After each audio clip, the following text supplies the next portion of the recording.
Hurt people will go above and beyond to hurt people. Insecure people will go out of their way to create insecurities. Dysfunctional people will take a peaceful, happy, and beautiful situation and figure out a way to create dysfunction where there is none.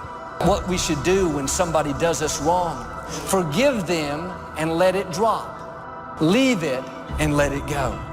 When people can walk away from you, let them walk. When people can walk away from you, let them walk. Maybe somebody's talking about you, trying to make you look bad. You could easily be upset, offended, try to pay them back. Why don't you try a different approach? Drop it, leave it, and let it go. I don't want you to try to talk another person into staying with you, loving you, calling you, caring about you, coming to see you, staying attached to you. I mean, hang up the phone. When people can walk away from you, let them walk. Don't waste another minute being bitter. Drop it, leave it, let it go. Turn your wounds into wisdom.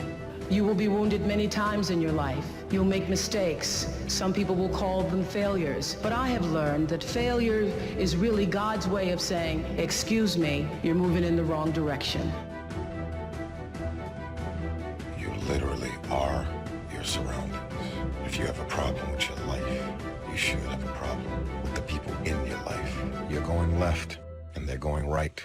You're going right, and then they go left. The enemy wouldn't be fighting you if you weren't a threat. So get ready. Favor is about to turn things around. Favor is not going to keep you from the storm, but favor will bring you out of the storm. What do you do when you tried and failed and you want to quit and you want to give up? Sometimes you can be blessed and be unhappy. Because even though things are going right, they're not going according to what you had believed and expected, and you know that something is missing out of your life. Discouragement is born when we compare ourselves with somebody else. Just think about where I came from. Just think about what God started me out as and where I am today. And it's encouraging to not compare yourself with others, but to remember how far you've come and where you started. The night seasons are not the end. The bad breaks, the disappointments, that's simply another step on the way to your destiny. Other than death, all failure is psychological. Does not mean that you won't lose some battles, because you will. We all will. But it does mean that as long as you don't surrender, as long as you don't quit, then you haven't failed.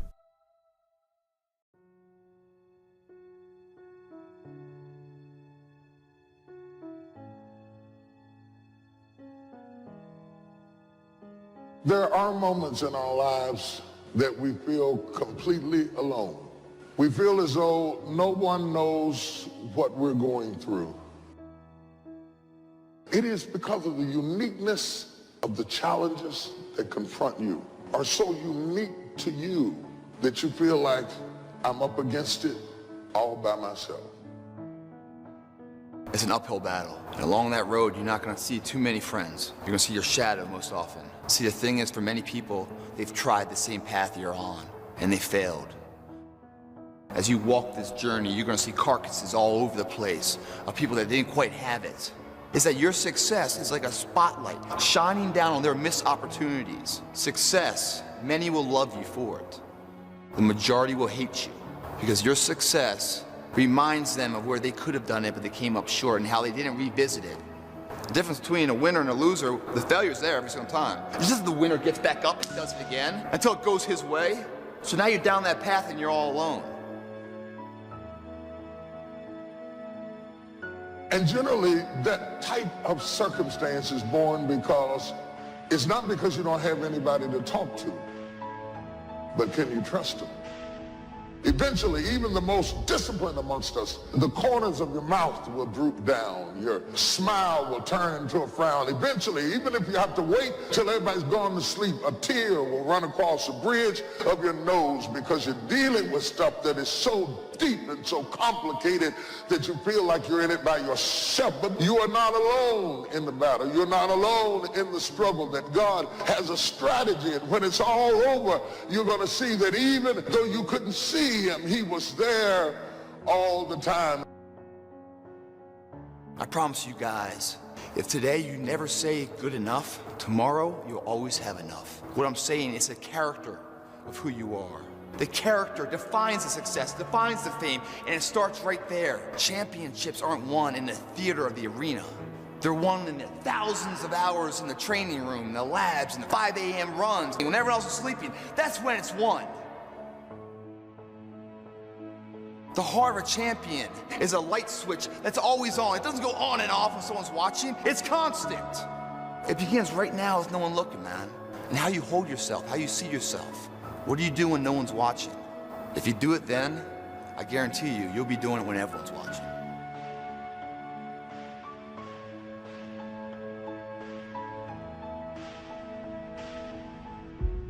Your heart, your life, your happiness is your responsibility and your responsibility alone.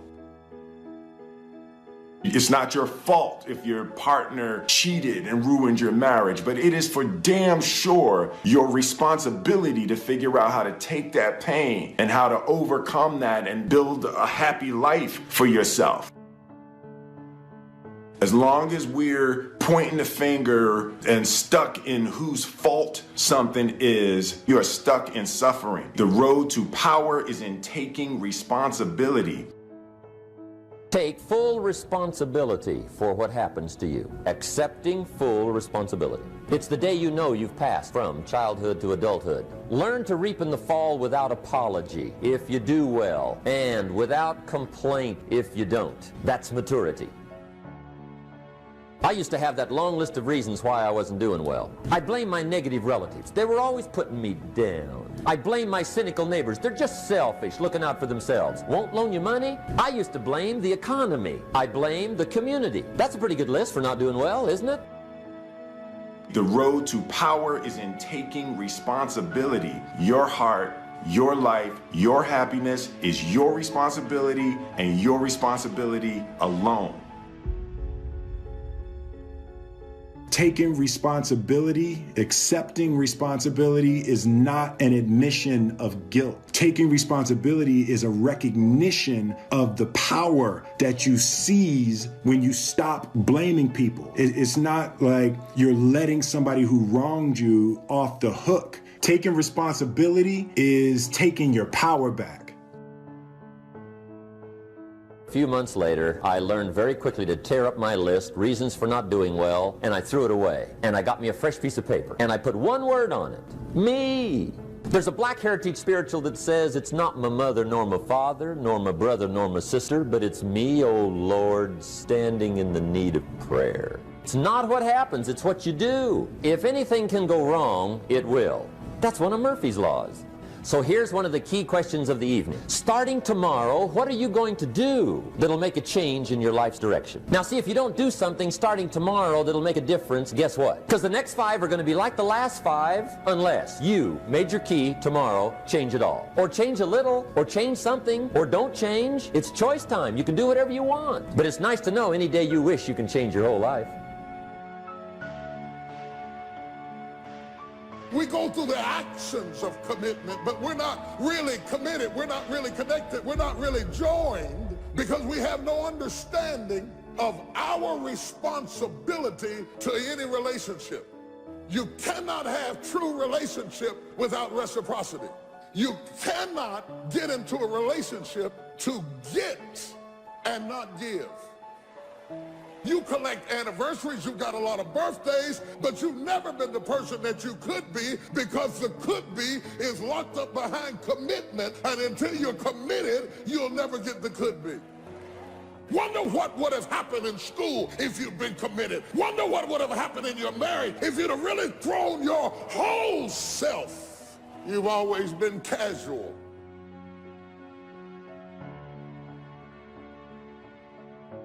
In what you've done with your life thus far, is it giving you what you want?